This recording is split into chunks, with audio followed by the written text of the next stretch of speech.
Good morning Saharsa, मैं हूं फरहा और आप देख रहे हैं सहरसा नाउ। आज है 18 मई, दिन रविवार। रुक करते हैं आज की ताजा खबरों की ओर। सहरसा में भाजपा नेत्री लाजवंती झा के नेतृत्व में सिंदूर गौरव यात्रा के रूप में भव्य तिरंगा जुलूस निकाला गया। ऑपरेशन सिंदूर की सफलता और भारतीय सेना के पराक्रम को समर्पित इस यात्रा में जिले भर की सैकड़ों महिलाएं शामिल हुईं। लाजवंती झा ने कहा कि भारत की असली लड़ाई चीन, तुर्की, अमेरिकी डीप स्टेट और अंदरूनी दुश्मनों से है। पाकिस्तान तो मात्र मोहरा है जिसे मिटना ही होगा। उन्होंने सेना के शौर्य, स्वदेशी हथियार, ब्रह्मोस, आकाश और ड्रोन की भूमिका का गुणगान करते हुए भारत को आत्मनिर्भर महाशक्ति बताया। यात्रा के दौरान झंडा ऊंचा रहे हमारा और पाकिस्तान का संहार जैसे देशभक्ति नारे गूंजे। सहरसा के बनगांव बाबाजी कुटी मैदान में 2 दिवसीय पहली राज्य स्तरीय लगोरी बालिका अंडर 19 प्रतियोगिता का उद्घाटन विधायक आलोक रंजन झा, लगोरी एसोसिएशन ऑफ बिहार अध्यक्ष दीपक ठाकुर व अन्य अतिथियों ने दीप प्रज्वलित कर किया।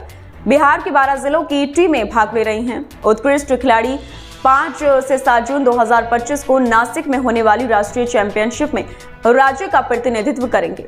आयोजकों ने लगोरी को घर घर तक पहुंचाने का संकल्प दोहराया। उद्घाटन मैच नालंदा बनाम बेगूसराय खेला गया और कार्यक्रम में स्थानीय खेल प्रेमियों की सक्रिय भागीदारी रही। सहरसा से सुभाष झा की रिपोर्ट। सहरसा के विकास भवन में जिला अधिकारी वैभव चौधरी की अध्यक्षता में स्वास्थ्य विभाग की मासिक समीक्षात्मक बैठक आयोजित हुई। डीएम ने गुणवत्तापूर्ण स्वास्थ्य सेवाएं सुनिश्चित करने, ऑनलाइन कंसल्टेशन में सुधार और अस्पतालों में स्वच्छता, दवा उपलब्धता व समय पर इलाज सुनिश्चित करने के निर्देश दिए। भव्या पोर्टल की कमजोर रैंकिंग पर गहरी नाराजगी जताई और सिविल सर्जन को सुधारात्मक कार्रवाई का निर्देश दिया गया। सभी स्वास्थ्य कर्मियों को सेवा भाव से कार्य करने, ड्यूटी पर समय पर निभाने और मातृ शिशु स्वास्थ्य, टीकाकरण तथा जन आरोग्य योजनाओं को प्रभावी ढंग से लागू करने का निर्देश दिया गया। सहरसा से सुभाष झा की रिपोर्ट। सहरसा जिले में चल रहे महिला संवाद कार्यक्रम ने ग्रामीण समाज में जागरूकता की नई लहर पैदा की है। 24 ग्राम संगठनों में आयोजित कार्यक्रमों में महिलाओं, किशोरियों और पुरुषों ने सक्रिय भागीदारी की। इस मंच के माध्यम से लोगों ने सरकारी योजनाओं की जानकारी प्राप्त की और अपनी समस्याएं एवं सुझाव साझा किए। जीविका परियोजना के तहत महिलाओं में आत्मनिर्भरता बढ़ी है। 10 प्रखंडों में संचालित 12 संवाद रथों द्वारा LED स्क्रीन पर लघु फिल्में दिखाकर योजनाओं की जानकारी दी जा रही है। पैम्पलेट्स व लीफलेट्स के जरिए सरल भाषा में योजनाओं का प्रचार किया गया है। सहरसा से सुभाष झा की रिपोर्ट।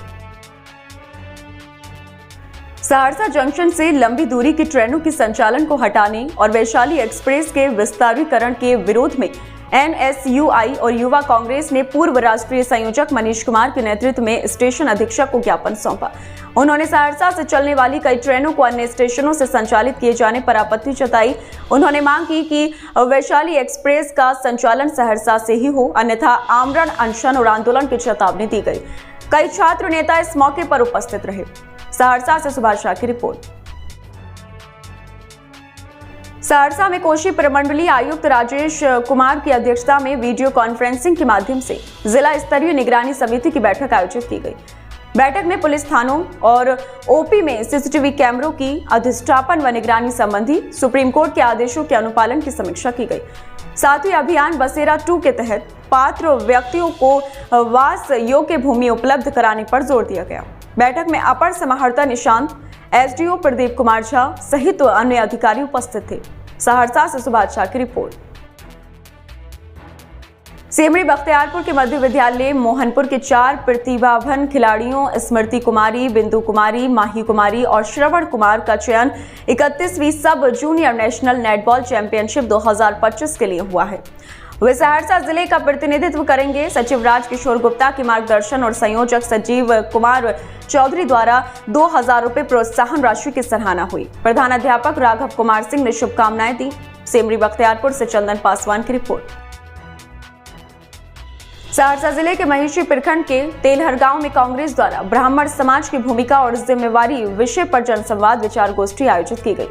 मुख्य अतिथि कांग्रेस प्रभारी शाहनवाज आलम ने कहा कि ब्राह्मण केवल जाति नहीं बल्कि एक विचारधारा और दायित्व है। उन्होंने विचारों को हाईकमान तक पहुंचाने और राजनीतिक भागीदारी दिलाने का आश्वासन दिया। कार्यक्रम में सामाजिक, राजनीतिक और आर्थिक स्थिति पर चर्चा हुई। यह संवाद कांग्रेस की जन जोड़ो मुहिम का हिस्सा है, जिसमें सभी समुदायों को जोड़कर मजबूत राजनीतिक आधार तैयार। कांग्रेस जिला अध्यक्ष मुकेश कुमार झा ने आरोप लगाया कि 15 मई को दरभंगा में राहुल गांधी का शिक्षा न्याय संवाद रोकना भाजपा, जेडीयू सरकार और सुपर सीएम दीपक कुमार की सोची समझी साजिश थी। प्रशासन ने 3 दिन तक सहयोग के बाद अंतिम क्षण में अनुमति रद्द कर दी, जिससे दलित, ओबीसी, ईबीसी छात्रों से राहुल गांधी की मुलाकात बाधित हुई। झा ने कहा कि एफआईआर कांग्रेस के लिए मेडल है। संविधान रक्षक राहुल गांधी तानाशाही को चुनौती देते रहेंगे और वंचित वर्गों के अधिकारों पर संघर्ष जारी रखेंगे। सहरसा से सुभाष शाह की रिपोर्ट।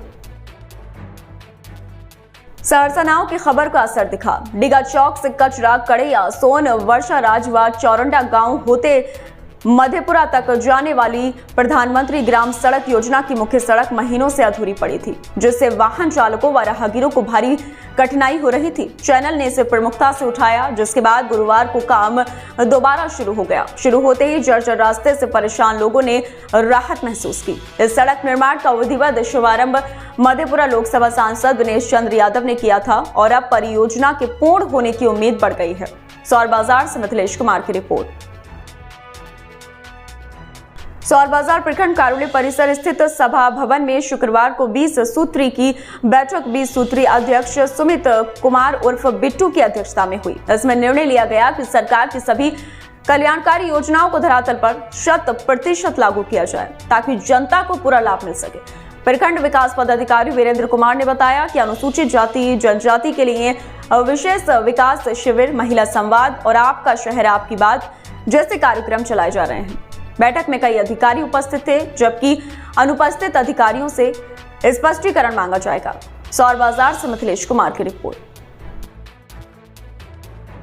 सहरसा के प्रेक्षागृह में शुक्रवार को कोसी प्रमंडल के 13 विधानसभा क्षेत्रों के मतदान केंद्र स्तरीय पदाधिकारियों के लिए प्रशिक्षण सत्र आयोजित हुआ।